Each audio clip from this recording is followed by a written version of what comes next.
जय माता दी। प्रणाम। 26 जनवरी गणतंत्र दिवस की आप सभी को हार्दिक बधाई देती हूँ। और 26 जनवरी का दिन हमारे इतिहास में एक घटना की वजह से भी याद किया जाता है। वो घटना है भुज का भूकंप। 26 जनवरी 2001 में भुज का भूकंप आया था। इसके बारे में आज मैं मेरी ज़िंदगी की एक छोटी सी घटना शेयर करना चाहती हूँ, जो कि एकदम सच्ची है। थोड़ा सा पहले भूकंप के बारे में बता देती हूँ मैं। तीव्रता 6.9 थी और एपिक सेंटर भुज के पास ही था। और इसमें भुज व कच्छ में 12,000 लोगों की जान गई थी। नुकसान 15,000 करोड़ का हुआ था। और घायल जो लोग थे 1,67,000 लोग घायल थे। 4 लाख घर मिट्टी में मिल गए थे, जिसमें से एक घर मेरा भी था। उस समय मैं भुज में थी। और चलिए शुरू करते हैं मेरी ज़िंदगी की सच्ची घटना। भुज का भूकंप 2001 में आया था। उस समय मैं घर में अपने 2 छोटे बच्चों के साथ थी। मेरे हस्बैंड मेरे पास में नहीं थे। वो अपनी ड्यूटी के काम से, एयरफोर्स की ड्यूटी के काम से बाहर गए हुए थे। उसी दिन उनको आना था। तो सुबह में मैं अकेली थी। उस दिन बहुत जल्दी उठ गई। और आप अगर ये घटना मेरी पूरे सुनेंगे तो समझ में आएगा कि कहीं ना कहीं मालिक का आशीर्वाद था मेरे ऊपर, बच्चों के ऊपर। सुबह में उस दिन मैं बहुत जल्दी उठ गई। और बहुत जल्दी उठने के बाद फ्रेश हो गई और दूध ले लिया, बच्चों को पिला दिया, खिला दिया और आराम से ब्लैंकेट ओढ़कर लेट गई थी। और बड़ा बेटा 5 साल का था, अपना टीवी देखने लग गया, इधर उधर घूमने फिरने लग गया और मैं आराम से लेट गई थी। क्यों, आपको पता है डिलीवरी के बाद शरीर थोड़ा सा वीक हो जाता है। काम करने वाली 9 बजे आती थी, तो मैं आराम से लेट गई थी। तो बच्चा टीवी देखते देखते बोला, मम्मी जी दीवारें हिल रही हैं। मैंने सोचा नहीं, ऐसे ही बोल रहा होगा बच्चा है। कि उन दिन सोनी चैनल पे एक प्रोग्राम आता था, इस तरह का ही कुछ आता था। मैंने सोचा वही प्रोग्राम देख रहा है इसलिए बोल रहा है। फिर बच्चे ने मुझे ज़ोर से हिलाया, बोले नहीं मम्मी की दीवारें हिल रही है, देखो आप। फिर मैंने ब्लैंकेट को मुँह से उतारा और देखा तो वाकई दीवारें हिल रही थी। उस समय मुझे कुछ भी समझ में नहीं आया कि क्या करूँ, ये क्या है, नहीं समझ में आया मुझे। सिर्फ एक थॉट मेरे दिमाग में आया। मैं 10वीं क्लास में थी। मेरे टीचर ने कभी हम लोगों को हिस्ट्री की क्लास में पढ़ाया था कि जब भी कोई भूकंप आए तो कोने में बैठ जाओ, सबसे सुरक्षित जगह होती है। मुझे वो थॉट ध्यान आया एकदम से। और मैंने क्या किया, दोनों बच्चों को उठाया और जो रूम था उसके कोने में बैठ गई। और कुछ नहीं ध्यान आया, कुछ भी, सिर्फ ये काम किया मैंने। और वो बहुत ही अच्छा रहा, ये मालिक का आशीर्वाद था। कोने में बैठने के बाद देखा लेंटर की छत थी मेरे ऊपर और टूट टूट के गिरने लग गई। मेरे सिर पे गिरी, बड़े बच्चे के गिरी, छोटे बच्चे को गिरी। तो इस तरह वो छत गिरने लगी, लगातार गिरती रही। कुछ समझ में नहीं आया क्या करूँ। हमारे पास में जो मकान था उनको आवाज़ लगाई, कुछ नहीं सुनाई दे रहा। चारों तरफ शोर ही शोर, बहुत ज़्यादा चिल्लाने की आवाज़ और ये सब हो रहा था। कुछ समझ नहीं आया। उसी समय उस कोने के अपोजिट डायरेक्शन में जो दीवार थी रूम की, वो गिर गई पीछे की तरफ, बैक साइड में। और बैक साइड में डबल मकान थे, मतलब नीचे और ऊपर छत, ऐसे मकान थे। और मैं 3rd मंजिल में थी, 3rd फ्लोर पे थी मैं। तो मुझे कुछ रास्ता दिखाई दिया। तो जैसे ही वो दीवार गिरी तो उन 2 मकानों के बीच में थोड़ा सा मतलब गैप था। कितना, 1-2 फुट का कुछ गैप था, बीच में खाई थी मतलब। और मैंने दोनों बच्चों को उठाया और उधर से उन सामने वाले मकान सेफ थे, उन पे की तरफ कूद गई। और वहाँ से उनके जीने से फिर मैं नीचे आई और आगे गली में देखा सफोकेशन हो गई थी। चारों तरफ डस्ट, गाय इधर उधर भाग रही, बहुत ज़्यादा डस्ट, सफोकेशन बहुत ज़्यादा, खांसी शुरू हो गई।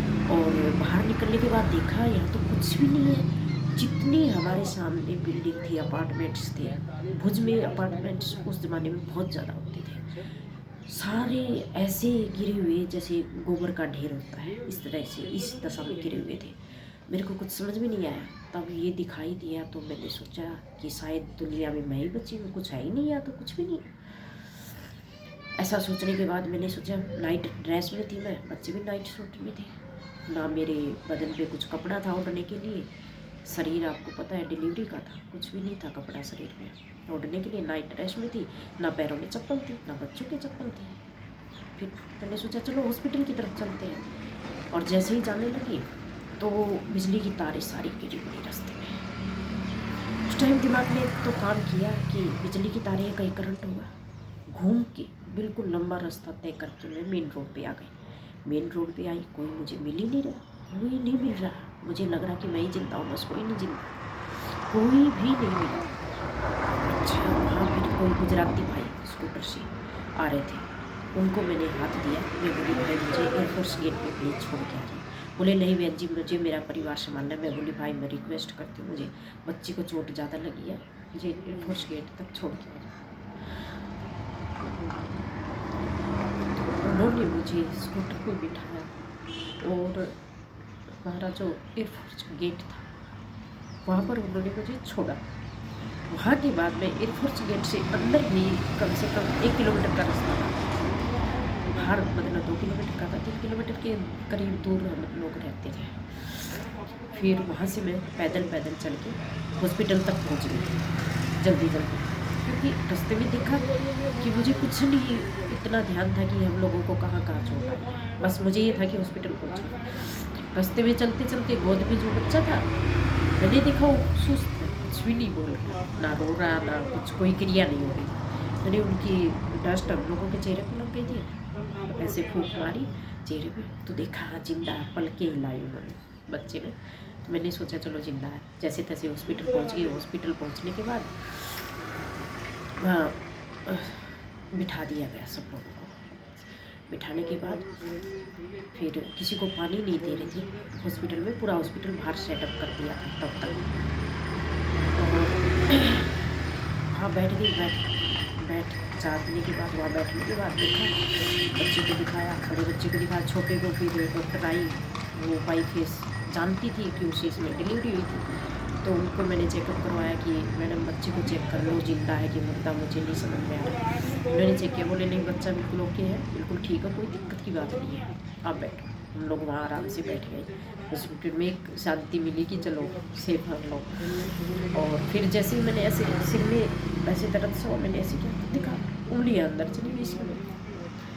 फिर सिर से मैंने दिखाया कि ये क्या है, जब देखा तो वहाँ से सिर मेरा फूटा हुआ था। मुझे नहीं पता था कि सिर फूटा हुआ है, क्योंकि मुझे बच्चों की चिंता थी बस। और इस तरह फिर सिर चेकअप करवाया तो बोले अभी स्टिच नहीं दे सकते क्योंकि बहुत देर हो गई है तब तक। बोले ऐसे ही पट्टी करनी पड़ेगी। उन्होंने पट्टी वगैरह शुरू कर दी मेरी करनी। तो इस बीच काफ़ी घंटे निकल गए हम लोगों को। वहीं पर हम लोगों की व्यवस्था थी और डेड बॉडी आनी शुरू हो गई। ज़िंदगी में मैंने कभी डेड बॉडी नहीं देखी थी तब तक। और लगातार ऐसी डेड बॉडी वो लाइन में लगा दी, सुला दी मेरी आंखों के सामने, लाइन में सुला दी डेड बॉडी बहुत ज़्यादा। और डेड बॉडियाँ देख देख के बिल्कुल दिमाग सुन हो गया, बिल्कुल ही दिमाग सुन हो गया। सुन होने के बाद फिर दोपहर तक, शायद दोपहर हो गई थी, मेरे को किसी ने नहीं देखा, हस्बैंड के दोस्तों ने या किसी ने मुझे नहीं देखा, मतलब ना ही मुझे कोई जान पहचान वाला मिला। नज़रें फाड़ फाड़ के देख रही कि कोई जान पहचान का दिखाई दे तो मैं बोल लूँ उनसे कुछ, लेकिन ऐसे उस समय ऐसे लग रहा था कि शायद पता नहीं लोग कितने बजे कितने भी बजे। ऐसे तब तक हस्बैंड उधर पहुंचने ही वाले हो गए, वो भी अपना पैदल आ रहे, उनकी भी ट्रेन नज़दीक पहुंच चुकी थी, उसके पीछे उनको छोड़ दिया था, पहुंचने लगे। वो भी इधर उधर घूमे, बिल्डिंग देखी, बिल्डिंग को देख के उनको लगा कि बच्चे हमारे साथ लग गए हैं सब। तो पैदल पैदल वो भी आने लगे एयरफोर्स स्टेशन की तरफ। जो कोई भी मिले उनको, आसपास में कोई भी मिला इक्का दुक्का, तो सबसे पूछ रहे कि भाई हमारे बच्चे। सब लोग कह रहे कि सर हमने तो नहीं देखा, सर हमने तो नहीं देखा, लेकिन सुन रहे हैं कि शायद जिंदा है बच्चे, ऐसे ही बोल रहे हैं उससे। तब तक काफ़ी समय बीत चुका था, शाम हमको हो गई थी। शाम तक फिर मैं हॉस्पिटल में ही थी। इस तरह उस दिन फिर बाद में लेट शाम के समय हस्बैंड से मुलाकात हुई मेरी, और ये दिन हो रहा। उसके बाद फिर अगले दिन से हमारी जर्नी दूसरी शुरू हो गई। दूसरी ये कि हम लोग हस्बैंड के दोस्त के मकान के पास क्या है टेंट लगाने शुरू कर दिए। एयरफोर्स ने पूरे टेंट बाहर लगा दिए सभी लोगों के कि अंदर कोई नहीं रहेगा, सभी टेंटों में रहेंगे। अब टेंटों में हम लोगों को शिफ्ट कर दिया और रात के समय सियार आना शुरू हुआ। अब बच्चे सबके ज़्यादातर छोटे ही बच्चे थे, 2-2 3-3 को बच्चों वाली माँ को बच्चों को एक जगह लेटाना शुरू कर दिया कि रात में यहाँ सोएंगे। और आदमी लोग पूरी रात वहाँ पर रखवाली करते थे, आग जला लेते बाहर और रखवाली करते थे। इस तरह से हम लोगों का वो माहौल लेके सेट सा हो गया। कुछ दिन हम लोग टेंट में रहे। तो संकट का समय तो था ही। अब डिलीवरी का समय था, मेरे पास अंडर गारमेंट्स नहीं थे। हस्बैंड आ गए थे, फिर हस्बैंड के अंडर गारमेंट्स पहनने शुरू कर दिए थे मैंने। और फिर उसके बाद क्या किया, वहाँ हम रहते रहे और मेरी मेमोरी लॉस्ट। मतलब इतना ही था, भाई बच्चे हैं, हस्बैंड है, इससे ज़्यादा मुझे कुछ याद नहीं था। ज़्यादा मतलब डीप वाली मेमोरी चली गई थी मेरी। फिर हम लोगों को एयरफोर्स स्टेशन ने हम लोगों का अरेंजमेंट किया और जहाज़ से हम लोगों को अपने घर के पास जो भी एयरपोर्ट हम लोगों का पड़ता था वहाँ छोड़ना शुरू कर दिया। जिस दिन मैं IL-76 से आई थी, जो अपने हिंदुस्तान की सबसे बड़ी जहाज़ है, उससे मुझे गाज़ियाबाद एयरफोर्स स्टेशन में छोड़ दिया गया था। शायद तब तक तारीख ये आ चुकी थी, 4-5 दिन के बाद की बातें हैं ये सब। तो जिस समय मैं जहाज़ में चढ़ने लगी, उससे पहले बस से हम एयरपोर्ट तक गए। तो बस में जैसे ही चढ़ने लगी, किसी ने जिनकी ड्यूटी थी ऑफिसर की, उन्होंने पूछा कि हस्बैंड का सर्विस नंबर क्या है। मुझे याद ही नहीं आया। मैं बोली सर मैं बाद में बताऊँगी। और मुझे ये समझ लो कई दिन तक सर्विस नंबर याद नहीं आया, बिल्कुल गुम हो गया। तो इस तरह मेरी डीप वाली मेमोरी सब चली गई थी, ख़त्म हो गई थी। तो उस समय मेरे भाई नेवी में थे, कांडला एयरपोर्ट पे आए हुए थे। कांडला एयरपोर्ट से उन्होंने भी अपने डिपार्टमेंट में बोले कि भाई ऐसे ऐसे मेरी बहन है और मुझे जाना है। तो शुक्रिया नेवी का कि उन्होंने मेरे भाई को भुज के नियर बाई हेलीकॉप्टर से ड्रॉप किया। और उसके बाद फिर वो एयरफोर्स स्टेशन में आई। और एयरफोर्स स्टेशन में आने के बाद मेरे भाई राजकुमार मुझे और मेरे दोनों बच्चों को वहाँ से अपना एयरफोर्स के प्लेन से हम लोग दिल्ली आ गए, गाज़ियाबाद आ गए। गाज़ियाबाद से फिर हम अपने होम टाउन आए। और मेरे भाई ने मेरी बहुत ज़्यादा मदद की उस समय। और उन सब लोगों का शुक्रिया अदा करती हूँ जिन्होंने मेरा उस समय बहुत ज़्यादा ख्याल रखा, जिन्होंने मुझे मानसिक सपोर्ट दिया, जिन्होंने मुझे फाइनेंशियल सपोर्ट किया। उन सभी का मैं धन्यवाद अदा करती हूँ और शुक्रिया अदा करती हूँ हमारी एयरफोर्स का, जिन्होंने मुझे ज़िंदगी में बहुत कुछ दिया है। शुक्रिया हमारी नेवी का, शुक्रिया हमारी एयरफोर्स का, शुक्रिया हमारे हिंदुस्तान का जो इतनी अच्छी डिफेंस बनाई है और एक दुख की घड़ी में कितनी सहायता करती है। ये मैं अपनी दिल की बातें बता रही हूँ आप सबको। मैंने खुद पीड़ित भी थी, मैंने झेला भी है और जितना भी हमारा नुकसान हुआ सब कुछ एयरफोर्स ने दे दिया।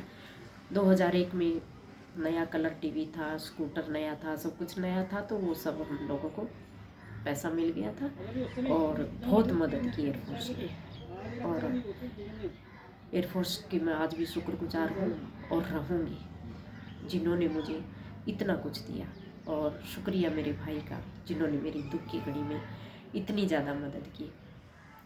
तो मैं आज अपने इसके बारे में इतना ही कहना चाहूँगी। और मालिक का मैं आज तहे दिल से शुक्रिया करती हूँ, माता रानी का मैं तहे दिल से शुक्रिया करती हूँ, जिन्होंने मुझे ज़िंदगी दी दोबारा, मेरे बच्चों को मुझे दोबारा ज़िंदगी दी। और हम मम्मी बेटा आज भी हम अपना ये जन्म दिवस के रूप में मनाते हैं। धन्यवाद सभी।